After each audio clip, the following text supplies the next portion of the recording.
पता नहीं मार्केट में कैसे कैसे एस्ट्रोलॉजर हैं। मैं जब ये देखती हूँ ना तो बहुत ही अफसोस होता है, बहुत ही अफसोस होता है। अगर आप अपने पत्नी के साथ शराब पिएंगे तो आपका शुक्र मजबूत होगा, घर में लक्ष्मी आएंगी। लेकिन पत्नियों का जो बृहस्पति खराब होगा तो फिर उसका क्या किया जाए। और बृहस्पति यानी भगवान नारायण, तो नारायण अगर दुखी हो जाए, नारायण अगर पीड़ित हो जाए तो नारायण के बिना लक्ष्मी घर में कैसे आएंगी। हेलो फ्रेंड्स, आज ना एक बहुत ही ज़रूरी टॉपिक पर आपसे बात करनी है। और इस टॉपिक पर बात करने के लिए आज से अच्छा दिन और कोई हो ही नहीं सकता था, क्योंकि आज लक्ष्मी पूजा का दिन है। क्योंकि शराब जो है वो शुक्र का डोमेन है, तो शुक्र को मजबूत करने के लिए कुछ भी प्रिस्क्राइब कर देंगे, मतलब कुछ भी। ये जो सजेशन दिया गया है ना कि शुक्र ऐसे मजबूत होगा, हो ना हो, उनका राहु जरूर मजबूत है। क्योंकि राहु जब मजबूत होता है ना तो इल्यूजन, भ्रम की चीजें सच्चाई लगने लगती है और ढोंग करने का भी दिल करता है। तो अब किया जाए। जो एक्चुअल रियलिटी की चीज़ें हैं ये लोगों को पता नहीं और इसी का फ़ायदा उठाया जाता है, क्योंकि ऐसे रील तो वायरल होते हैं। और अच्छा, ऐसे रील वायरल क्यों हो जाते हैं? क्योंकि जिन्हें शराब पीनी है, जिन्हें इच्छा होती है शराब पीने की, उनका तो मॉरल लोड उतर जाता है ना। आप सभी को दीपावली की बहुत बहुत शुभकामनाएं। भगवान गणेश, माँ लक्ष्मी और माँ सरस्वती की कृपा आप पर, आपके बच्चों पर हमेशा बनी रहे। तो कुछ ही दिन पहले एक रील मेरे एक दोस्त थे, उन्होंने मुझे सेंड की और मुझसे उन्होंने पूछा कि आपका क्या कहना है इस रील पर, जिसमें एक लेडी ये कह रही हैं कि जो पति हैं, मेल्स हैं, वो अपने पत्नियों के साथ शाम में थोड़ा सा, यानी जिनकी जितनी मर्जी हो, थोड़ा सा शराब पी लिया करे, तो इससे क्या होगा कि शुक्र मजबूत होगा और आपके घर में लक्ष्मी आएंगी। क्या होता है ना कि अगर पत्नी पतियों के लिए शुक्र का कारक है, तो जो पति होते हैं ना वो पत्नियों के लिए बृहस्पति का कारक है। ये तो हर एस्ट्रोलॉजर को पता है, पर ये सारी बात आपको नहीं बताया जाएगा। बृहस्पति ऐसा नहीं है कि सिर्फ कोई रेस्पेक्टेड एल्डर पर्सन, टीचर, बड़े भाई बहन, यही बृहस्पति के कारक हैं। जो वाइफ के लिए हस्बैंड होते हैं ना, वो भी बृहस्पति के कारक होते हैं, क्योंकि हस्बैंड भी रेस्पेक्टेबल है। और पत्नियों के लिए मान सम्मान का कारक है, प्रोटेक्शन का कारक है, सस्टेनेबिलिटी का कारक है। तो जो पत्नियों का बृहस्पति है वो तो खराब हो गया शराब पीने से। क्योंकि अगर हस्बैंड शराब का कंजम्पशन करेंगे तो उनकी बॉडी में क्या होगा, उनके बॉडी के अंदर जो शुक्र तत्व है ना, मैं शुक्र ग्रह की बात नहीं कह रही, मैं शुक्र तत्व की बात कर रही हूँ। जो शुक्र तत्व है वो खराब हो जाएगा। पति का भी शुक्र तत्व खराब होगा और पत्नी का भी शुक्र तत्व खराब होगा। सबसे पहला और इम्पॉर्टेंट जो शुक्र तत्व जो खराब होता है, वो जो रिप्रोडक्टिव सिस्टम को मजबूत रखने के लिए जो हार्मोन्स हैं वो खराब हो जाते हैं। हस्बैंड की बॉडी के अंदर जो टेस्टोस्टेरोन नाम का जो हार्मोन है, जो एक हेल्दी रिप्रोडक्टिव सिस्टम को संचालित करता है, वो खराब हो जाएगा।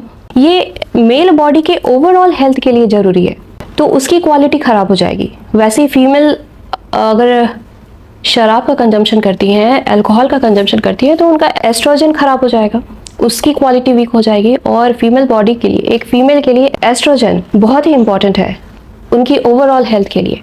PCOS, PCOD की समस्या आ सकती है। और बॉडी के अंदर जो दूसरा शुक्र तत्व होता है, मेल हो या फीमेल, पति पत्नी दोनों के लिए, शुगर अगर साथ में दोनों का ही चार्ट में बृहस्पति भी वीक है, तो ये शुगर भी इन दोनों का खराब हो जाएगा, दोनों ही डायबिटिक हो जाएंगे। और दूसरा जो शुक्र तत्व है वो जो खराब होगा वो है किडनी। यूरिनरी सिस्टम कोलैप्स कर जाएगा, किडनी वीक होगा और वीक होते होते फेल हो जाएगा। तो आप ऐसी सलाह दे करके कोई शुक्र तत्व मजबूत नहीं कर रहे हैं, इनफैक्ट इसे और पीड़ित कर रहे हैं। देखिए, ये समझने वाली बात है कि जितने भी ग्रह हैं, प्लैनेट्स हैं, जो एस्ट्रोलॉजी में बताए जाते हैं, बेसिकली ह्यूमन बॉडी में ये हमारे आसपास ग्रह नहीं होते, ये तत्व होते हैं। ये तो खैर ज़्यादा टेक्निकल हो गया, लेकिन आम बोलचाल की भाषा में ऐसे समझते हैं कि ग्रह की एक पॉजिटिव नेचर है और एक नेगेटिव नेचर है, ठीक है।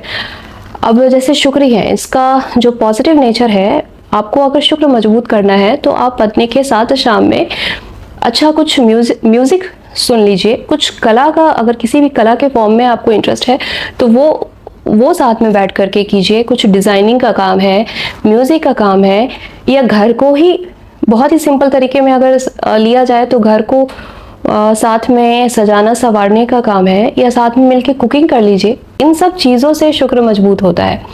पत्नी की सिर्फ शाम को थोड़ी सी तारीफ कर दीजिए, फिर देखिए पत्नी के अंदर जो शुक्र तत्व है वो प्रसन्न होगा, और वो जो शुक्र मजबूत होगा ना, उससे घर में लक्ष्मी आएंगी। आप ग्रह का नेगेटिव नेचर प्रोवोक करेंगे तो पॉजिटिव चीज़ों की उम्मीद नहीं कर सकते हैं।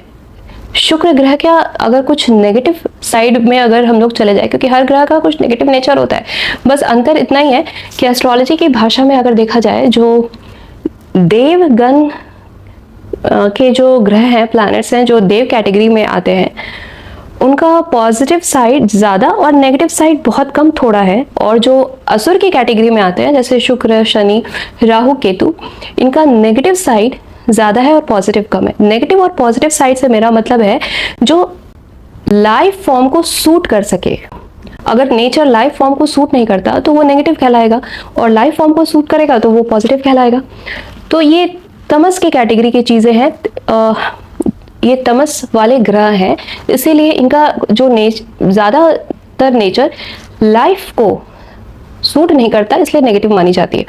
तो शुक्र ग्रह का नेगेटिव नेचर प्रोवोक होगा शराब पीने से, क्योंकि भोग, मदिरा, अल्कोहल की चीज़ें हो गई, स्मोक की चीज़ें हो गई, इनसे ये नेगेटिव कैटेगरी में आ जाती है। इनसे नेगेटिव चीज़ प्रोवोक होती है, पॉजिटिव चीज़ प्रोवोक नहीं होती। अगर बृहस्पति भी है, इन्हें सबसे शुभ माना जाता है, पर कुछ इनमें भी नेगेटिव नेचर है, ऐसा नहीं है कि नहीं है, थोड़ा होता है। हर ग्रह में थोड़ा सा कुछ ना कुछ नेगेटिव होता है, क्योंकि अगर किसी की कुंडली में बृहस्पति पीड़ित है लेकिन अच्छे कंडीशन में है, तो ज्ञानी होगा, बहुत ज़्यादा ज्ञानी होगा, पर हो सकता है ज्ञान का अहंकार भी हो। तो ये थोड़ी सी नेगेटिविटी हर ग्रह का कुछ ना कुछ कैरी होता है। तो अभी हम लोग शुक्र की बात कर रहे थे, साथ ही साथ अल्कोहल का कंजम्पशन करने से और आप चले हैं शुक्र को मजबूत करने। अच्छा, ये जो सजेशन दिया गया है ना कि शुक्र ऐसे मजबूत होगा, हो ना हो, उनका राहु जरूर मजबूत है, क्योंकि राहु जब मजबूत होता है ना तो एल्यूजन, भ्रम की चीज़ें सच्चाई लगने लगती है, और ढोंग करने का भी दिल करता है, या तो खुद ही ऐसी चीज़ें जो भ्रम है, जो वास्तविकता नहीं है, वो सच लगती हो, तो ऐसा सजेशन लोग दे देते हैं, या फिर कुछ ढोंगी कर लेते हैं कि अरे चलो मेरा क्या जाता है, मुझे पॉपुलैरिटी मिल रही है ना, क्योंकि ऐसे रील तो वायरल होते हैं। और अच्छा, ऐसे रील वायरल क्यों हो जाते हैं? क्योंकि जिन्हें शराब पीनी है, जिन्हें इच्छा होती है शराब पीने की, उनका तो मॉरल लोड उतर जाता है ना। क्योंकि जब देखिए, ये ह्यूमन नेचर है कि अगर इंसान में कुछ ज़रा सा भी अगर बुरी आदत हो, वो जानता है कि ये चीज़ बुरी है, पर उसको कोई कह दे ना कि अरे ये बुरा है तो क्या हुआ, इसमें ये एक चीज़ तो अच्छी है, तो फिर देखिए मॉरल लोड जो होता है ना दिमाग से, वो उतर जाता है, और वो फिर उसको बिना किसी गिल्ट के करता है। तो अब जितने भी शराब पीने वाले माइंडसेट के लोग हैं, उन्हें ये रील देखकर कितनी खुशी होती होगी, तो ऐसे ये रील वायरल होते हैं। अच्छा, कुछ अच्छी बातें आप सजेस्ट कर दीजिए, वो लोग शायद करे भी ना, या सुनना भी पसंद ना करे, कि आप सिर्फ सिंपली अपनी वाइफ का रिस्पेक्ट कीजिए, अच्छे से बात करिए। अच्छा चलो कर लेंगे ना, इसमें क्या है, मतलब ये इनसे जो शुक्र अच्छा होगा वो और किसी भी चीज़ से नहीं होगा। आप साज श्रृंगार का सामान ला के दीजिए, परफ्यूम ला के दीजिए, इनसे शुक्र मजबूत होगा। लेकिन इन सब से भी ज़्यादा शुक्र तब मजबूत होता है जब आप अपनी वाइफ की उनके अच्छे काम के लिए उनकी तारीफ कर देते हैं, उनके साथ समय व्यतीत करते हैं, अपने दिल की बात उनसे, उनकी दिल की बात पूछते हैं और अपने दिल की बात उन्हें कहते हैं, तो शुक्र मजबूत होता है। और ऐसा करने से सिर्फ शुक्र ही नहीं मजबूत होता, बृहस्पति भी मजबूत होते हैं, लक्ष्मी और नारायण दोनों मजबूत हो जाते हैं, दोनों आपके घर में आते हैं। लक्ष्मी बिना नारायण के कभी आपके घर में नहीं आती। तो अब किया क्या जाए? जो एक्चुअल रियलिटी की चीज़ें हैं ये लोगों को पता नहीं और इसी का फ़ायदा उठाया जाता है। मैं कोई एस्ट्रोलॉजर नहीं हूँ, हाँ, पर मैंने ज्योतिष की पढ़ाई की है क्योंकि मुझे बहुत ज़्यादा क्यूरियोसिटी रहता था कि चीज़ें कैसे काम करती हैं। तो मैंने इसकी पढ़ाई की और मुझे जब समझ में आने लगा ये सब चीज़ें, तो जब मैं इस तरह की रील देखती हूँ ना, तो मैं काफ़ी दिन से सोच रही थी कि मुझसे रहा नहीं जा रहा था कि ये क्या मतलब ऐसे फैला हुआ है लोगों के बीच में। तो मैंने सोचा आज बहुत अच्छा दिन है, इस टॉपिक पे बात किया जाए। आज से अच्छा और दिन क्या ही होगा। आज लक्ष्मी पूजा का दिन भी है और लक्ष्मी को मजबूत रियलिटी में कैसे मजबूत किया जाए, ये आपसे एक छोटा सा वार्तालाप मैंने किया। उम्मीद है आपको पसंद आएगा। बहकावे में ना पड़े।